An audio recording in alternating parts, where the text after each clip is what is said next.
Anda kan tahu saya dari dulu jadi bupati di Purwakarta kan, berbagai hal saya hadapin, berbagai tuduhan, sangkaan, nyinyir, kebencian, kan nggak ada problem. Tetapi kan akhirnya orang merasakan hari ini. Jadi ya kalau jadi pemimpin tuh harus seteguh batu karang. Kalau ada pertama saya tengok ya, saya tadinya janjinya hari Senin ya, tetapi karena hari Senin saya padat banget kegiatannya dari pagi sampai malam. Dan besok juga saya padat banget. Saya hari ini saja deh saya tengok dan saya lihat anak-anak tuh, anak-anak saya lihat lagi latihan baris berbaris. Saya lihat tuh, lihat suaranya gembira banget. Makan, saya mengecek makanannya hari ini dipastikan gizinya cukup dan saya mengecek bagaimana kondisi hari ini mereka ya. Pak, bagaimana dengan mulai bermunculnya kontroversi tentang ini, Pak? Setiap perbuatan yang bertujuan demi kebaikan dan kebangsaan, nasionalisme di Indonesia itu sudah terbiasa. Anda kan tahu saya dari dulu jadi bupati di Purwakarta kan, berbagai hal saya hadapin, berbagai tuduhan, sangkaan, nyinyir, kebencian, kan nggak ada problem. Tetapi kan akhirnya orang merasakan hari ini. Jadi ya kalau jadi pemimpin tuh harus seteguh batu karang. Kalau ada yang menjadi pemikiran dan gagasannya, itu adalah kebaikan bangsa, jangan pernah menyerah. Karena dulu juga ketika bangsa ini dimerdekakan kan banyak orang yang tidak punya keyakinan bahwa bangsa ini bisa merdeka. Mulai banyak yang bermunculan orang tua yang ingin menitipkan ya. Oh iya, ya itu tandanya bahwa kegiatan ini mendapat respon positif. Artinya bahwa hari ini orang tua ini udah kewalahan menghadapi anak. Kan memang teorinya begini, teorinya kan. Anak yang mengalami kenakalan, kalau itu kriminal maka lewat peradilan anak. Kemudian nanti lewat pembinaan, taruhlah misalnya lembaga tempat penitipan anak lah, kita nggak nyebutnya LP ya, lembaga tempat penitipan anak untuk dilakukan pembinaan. Itu kan yang berproses kriminal berdasarkan peradilan. Tetapi kan banyak yang tidak berproses kriminal, tetapi nakalnya nggak pernah berhenti. Nah, akhirnya mereka harus balik ke orang tuanya. Pertanyaannya adalah ketika orang tuanya sudah tidak punya kesanggupan, nggak sanggup ngadepin anaknya bolos terus, nggak sanggup anaknya main game terus, nggak sanggup anaknya motor-motoran terus, nggak sanggup anaknya minum ciu terus, kan kayak minum ciu, minum eksimer kan nggak bisa dipidana anak-anaknya.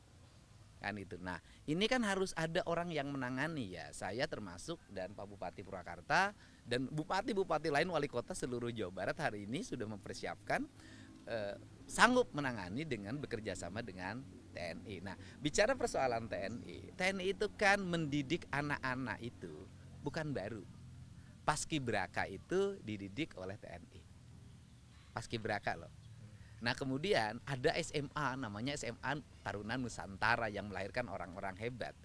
Ternyata di dalamnya kurikulum pendidikannya TNI dan TNI mengajar di dalamnya. Jadi bukan masalah baru, tetapi yang tidak boleh kan diajarin teknik perang. Diajarin gini, pelajaran PBB itu kan pelajaran di sekolah. Dan yang bagus PBB-nya ya TNI dong. Kemudian pendidikan jam 8 tidur, itu kan pendidikan yang ideal. Bangun jam 4, bangun jam 5, terus mandi, bereskan ruang kamar mandinya, bereskan ruang tidurnya, terus sholat subuh, terus salapan, terus olahraga. Apa sih problemnya? Kan gitu. Nah, kemudian jam makan, cara makannya, mereka belum dididik tuh di rumahnya bagaimana cara makan, bagaimana meletakkan piring, bagaimana meletakkan garpu, bagaimana meletakkan sendok, bagaimana makan tidak sambil ngobrol, makan tidak bersuara, bagaimana suara sendok, piring dan garpunya tidak berbenturan treng treng treng. Nah, itu kan tentara ngajarin cara makan sehingga nanti mereka ketika jadi orang besar, menjadi pengusaha, jadi siapapun, ketika makan nggak ditengokin orang gara-gara gitu loh. Nah, ini pendidikan. Nah, pendidikan ini nggak dapat. Saya dapat pendidikan ini lama gitu loh. Saya lama dapat pendidikan ini, ngerti etika seperti ini karena bapak saya pensiunan tentara. Disiplin hidup saya memang polanya pola disiplin tentara. Kang Edi, ini selama 3 hari melihatnya seperti apa pembekalan di sini, dan selain melihat makanan nanti seperti apa, akan melihat apa lagi nih? Iya, melihat perkembangan mereka lah, bagaimana keadaan hari ini. Dulu mereka sulit tidur loh. Nah, hari ini mereka sudah bisa tidur jam 8 enggak? Dulu mereka sulit bangun. Hari ini sudah bisa bangun jam 5 enggak atau jam 4. Dulu mereka sulit untuk fokus. Hari ini sudah mulai fokus enggak? Nanti saya cek. Sekarang tinggal dilihat dari sini, mereka kan ini terbuka kan, ini lihat anak-anaknya. Kelihatannya riang gembira tuh. Coba kalau di sekolah suruh gurunya ngajarin mereka baris berbaris, nurut nggak? suruh mereka tepuk tangan gini, nggak diledek gurunya. Nah, ini kan mereka sudah kalau sama jajaran TNI kan nurut gitu loh.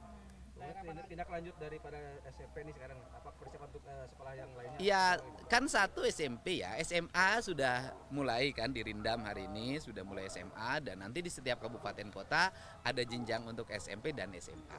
Bahkan saya berencana setelah SMP dan SMA ini berhasil, saya lihat nanti sebulan ke depan ya, ini berhasil, maka nanti yang dewasa.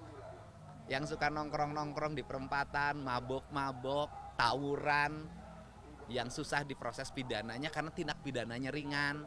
Kalaupun dipidana masuk LP malah naik tingkatan kejahatannya. Nah itu nanti akan saya siapin konsepnya penanganannya. Jadi nanti bukan kenakalan remaja aja yang saya tangani, saya akan menangani juga kenakalan orang dewasa. Nah Bupati kalau nakal saya kirim ke sini. Berarti Yang jalan kan di Bandung di Rindam sudah jalan. Nah kemudian di Kota Bekasi persiapan hari Senin jalan. Sumedang itu persiapan hari Kamis jalan, kemana sudah telepon. Kabupaten Bandung Barat, Cianjur sudah siap, udah telepon bupatinya. Hampir semua kabupaten kota kayaknya sudah siap. Subang dengan Lanud Kalijati kerjasamanya karena di barak TNI itu sangat relatif baik ya, Angkatan Udara. Nah jadi ini sudah berbagai tempat. Nah yang paling utama begini deh, ada yang disebut dengan efek kejut.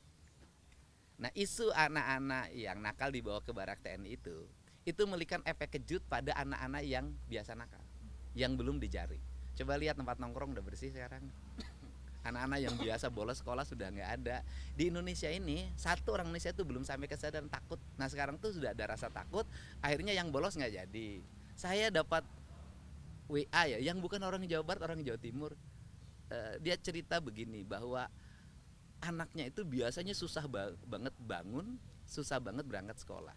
Ketika diliatin TikTok ini marah, sekarang rajin katanya. Ya mudah-mudahan lah ada efek yang memiliki kesadaran bagi semua bahwa hidup disiplin, terarah dan punya visi yang baik itu adalah penting.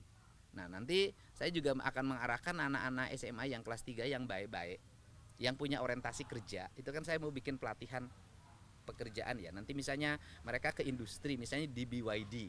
Itu kan diperlukan orang-orang yang sigap, terampil, visioner. Nah nanti mereka itu akan saya siapin untuk mengikuti pelatihan-pelatihan pola militer sebelum masuk ke jenjang industri. Oke, Kang Dedi ini kan pelatihan selama 2 pekan ya? 2 Enggak, minggu. nanti saya mau minta tambah. Oke, tapi kan emang rencananya 6 bulan, minimal 6 bulan paling maksimal Sebenarnya tahun. Itu tergantung bagaimana? perkembangan anak.